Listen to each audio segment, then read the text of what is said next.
గారు ఏమన్నారంటే మేము వస్తే తప్పనిసరిగా రిజర్వేషన్ అమలు చేస్తా అన్నాడు. దానికి 10 జిల్లాలు తిరిగినాము. కామారెడ్డిలో బహిరంగ సభలు కంటే ముందు సిద్ధరామయ్య గారిని కూడా పిలిచి 10 జిల్లాలు తిరిగి అందరినీ మొబిలైజ్ చేసిన తర్వాత అక్కడ ఆయన అనౌన్స్ చేసిడు 42% బీసీలకు ఇవ్వడం జరుగుతుంది, మేము తప్పనిసరిగా చేస్తాము అన్నారు.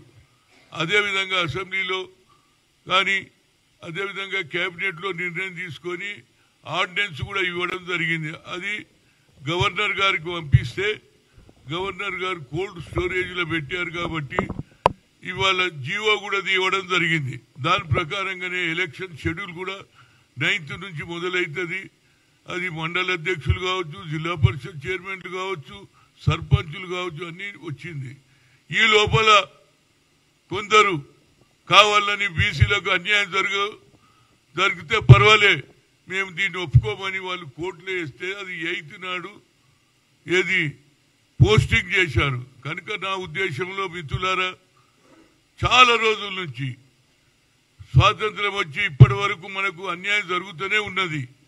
కానీ బాబాసాహెబ్ అంబేద్కర్ అన్టచబిలిటీలో వాళ్ళ న్యాయం జరుగుతూనే ఉన్నది. కానీ మాకు అన్యాయం జరుగుతుంది. ఆనాడు 27% ఇచ్చినట్టు కూడా రిజర్వేషన్ కూడా అమలు అయితే లేదు.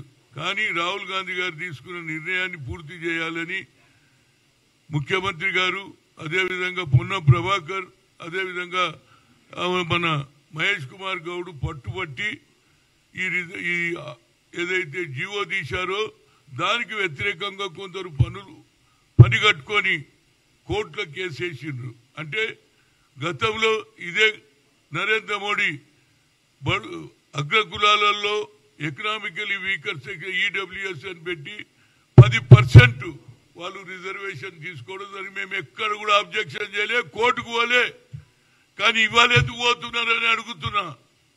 అంటే మేము పైకి రావద్దా?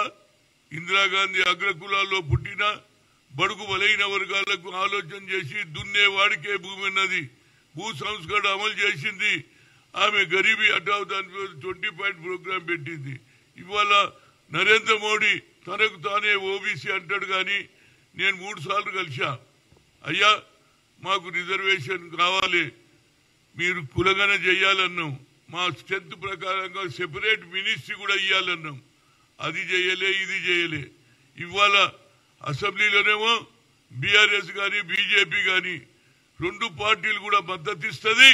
బయటకు వచ్చినాక ఇది జరగదు, ఇది పోదు, ఇది అయ్యేటట్టు లేదు అని ఇండైరెక్ట్ గా కోర్టులో కూడా వేయించారు. అది ఎవరు వేయించారు అని ఇయ్యాల కాకుండా ఏదైనా ఇక సమయం ఆసన్నమైంది రవై.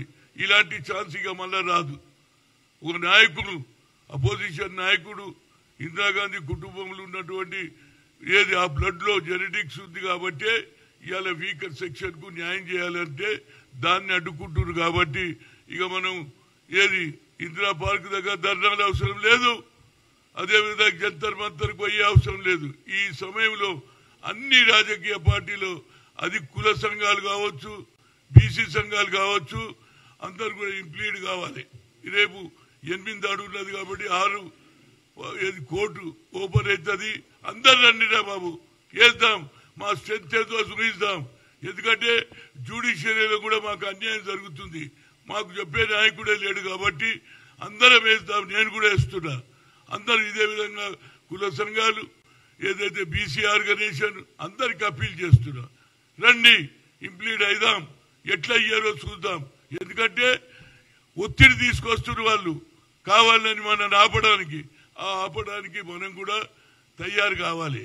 ఇక ఇప్పుడు రాకపోతే ఇక మన భవిష్యత్ ఇంతే. 27% ఎప్పుడో ఇచ్చారు మండలి కమిషన్, ఇప్పటిదాకా అదే ఇంప్లిమెంట్ అయితే లేదు. ఇవాళ ఒక నాయకుడు రాహుల్ గాంధీ నేను చేస్తా అన్నాడు, దాన్ని ఇంప్లిమెంట్ చేసిండు రేవంత్ రెడ్డి. ఆయనకు నా హృదయపూర్వక ధన్యవాదాలు. అదేవిధంగా అందరు ఇంప్లీడ్ అయితే ఎక్కువ సంఖ్యలో 6వ తేదీన హైకోర్టులో రండి, ఇంప్లీడ్ కావాలి, లాయర్ని పెట్టి ఎట్లా రాదో చూద్దాం. ఎందుకంటే మనం ప్రెషర్ పెట్టకపోతే బీసీలు ఇన్ని కులాలు ఉన్నాయి, వాళ్ళు ఎప్పుడు కలవాలి అని అంటున్నారు. ఆ మాట కూడా విన్నా. అరే మేము ఎవడన్నా ఎన్ని కులాలు ఉన్నా బీసీ అనగానే ఒకటే రాబోయ్, ఇంట్లో నో తేడా ఎవడనగా. ఇంకోటి మా ప్రియాంక గాంధీ గారు ఒక ఈబీసీ అంటే నేను ఏంటో ఈబీసీ అంటే ఏంటో అనుకున్నా, ఎక్స్ట్రీమ్ బ్యాక్వర్డ్ క్లాస్ అంటే కిందివాడు, సాకలివాడు, మంగళవాడు, ఎరకలోడు వీళ్ళందరికీ న్యాయం చేయాలంటే ఇలాంటి ఆలోచన ఇక మనకు రాదు. కనుక అందరూ తయారు కండి.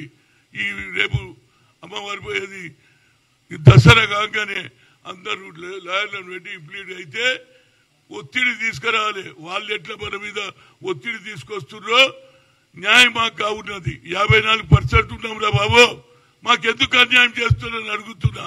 మీకు రిక్వెస్ట్ చేసినా కానీ మీరు వినేటట్టు లేరు. ఎట్లనన్నా మమ్మల్ని దెబ్బ కొట్టాలంటారు. కాబట్టి మనలో కూడా చైతన్యం వచ్చింది. ఇక బీసీలకు చేయకపోతే బీసీలు అన్యాయాన్ని సహించారని జ్యుడిషియరీ కూడా ఆలోచన చేస్తుంది. కాబట్టి అందరూ 6వ తేదీలో అందరికీ నేను మాట్లాడినా, ఏది సారాయితోటి మాట్లాడినా, జాజుల సీన్ తోటి మాట్లాడినా అందరూ, అదేవిధంగా చిరంజీవి గారు ఎక్స్ ఐఏఎస్ ఆఫీసర్ ఆయన అందరూ వేస్తున్నారు. ఎక్కువ సంఖ్యలో వేద్దాం. అప్పుడు జ్యుడిషియరీ కూడా అరే ఇంత మార్పు వస్తుందని అనుకోలేదు, బీసీలు కలిసి ఉంటారు అనుకున్నారు, వీళ్ళు కలిసిపోయినరు, ఇక వినేటట్టు లేరనే సంకేతం ఇవ్వాలని మీడియా ద్వారా కోరుతున్నా. తప్పనిసరిగా సఫలమైతే రేపు లోకల్ బాడీలో అందరు రెడీగా ఉండురా బాబు, అందరికి అవకాశం వస్తుంది. అక్కడికెళ్ళే రాజకీయం సర్పంచ్ మండల అధ్యక్షులు అయితే మీరందరూ కూడా ఒకనాడు కాకుండా అసెంబ్లీకి వస్తారు, కొందరు పార్లమెంట్కి పోతారు. మన సంఖ్య ఎక్కున్నది. అదేవిధంగా సోనియా గాంధీ గారు మా నాయకులు ఎవరు చెప్తలేరు కానీ నేను చెప్తున్నా, మా పదే ఆనాడు సుప్రీంకోర్టులో రిజర్వేషన్ నో అన్నారు ఐఐటి ఐఐఎంలో. కానీ మా సోనియా గాంధీ దగ్గర పోయిన ma'am we are coming from the local area and we are language Telugu, Malayalam, Orissa, but talent is not anybody's property. God has given to everybody, we should give opportunity అంటే అప్పుడు మన్మోహన్ సింగ్ చెప్పింది బిల్లు పెట్టమన్నది పార్లమెంట్ లో పాస్ అయిందా లేదా అంటే ప్రతి పార్లమెంట్ లో ప్రతి అసెంబ్లీలో మా సంఖ్య ఎక్కున్నది. అందరూ అదే విధంగా సపోర్ట్ చేసిండ్రు. ఇది కూడా తప్పనిసరిగా జరిగితే మన భవిష్యత్తు బాగుంటుంది, లేకపోతే మన భవిష్యత్తు ఈడికి అయిపోతుంది. కనుక మనం అందరం యూనిటీ ఉన్నదని బీసీలందరూ ఏకంగా ఇంప్లీట్ కానీ ఏది 6th నాడు అయితే 8th నాడు రిజల్ట్ ఎట్లా వస్తుందో మీడియా ఏదైతే జ్యుడిషియరీ చేస్తుందో మా సంఖ్యలో ఎక్కువ శాతం ప్రజలలో ఏది ఉద్రేకం ఉన్నది, మాకు అన్యాయం జరిగితే మేము సహించామనే ఆలోచన వాళ్ళకు కూడా కలగాలని కోరుతూ తప్పనిసరిగా మనం లోకల్ బాడీలో ఎన్నికలు జరిగేటట్టు మా ముఖ్యమంత్రి గారు తప్పనిసరిగా చేస్తానని చేసిండు.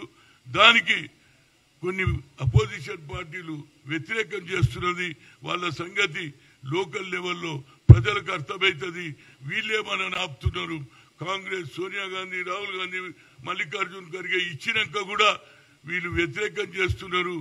ఆర్డినెన్స్ కానీ ఎవరు గవర్నర్ కోర్టు షేర్ అయితే ఇప్పటిదాకా ఇస్తామని చెప్పడు, ఏం చెప్పడు. ఆఖరుకు జీవో కూడా తీశాము. ఇక జీవో మీద ఏం నిర్ణయం అవుతుంది. నేనైతే లా స్టూడెంట్ కానీ మాకు అన్యాయం జరుగుతుంది, మా ఆవేదన జ్యుడిషియరీ వినాలని కోరుతూ 6వ నాడు రండి అందరూ వేద్దాం, ఇంప్లీట్ అయిదాం, ఏమవుతుందో భగవంతుడు. ఎందుకంటే ఈశ్వరుడు కానీ వెంకటేశ్వర స్వామి, రాముడు కానీ తప్పనిసరిగా వాళ్ళ ఆశీర్వాదం ఉన్నది.